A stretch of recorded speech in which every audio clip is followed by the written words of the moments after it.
How to restore a backup in DirectAdmin. We assume you have already logged into your DirectAdmin account. Now go to the Advanced Features section, and click the Create Restore Backups icon. Click Restore Backup. Go and select the backup you wish to restore. You can leave all the restore options checked and include all the portions of the backup. You can also select the specific portion of the backup to restore. For instance, let's restore FTP settings only. When ready, click Restore.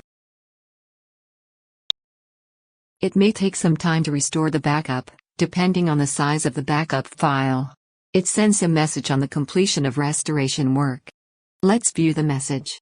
Go to the main page, and scroll down to the Support and Help section. Open Support Center and look for the message. Click to open the message. The selected backup has been restored successfully. Thank you for watching.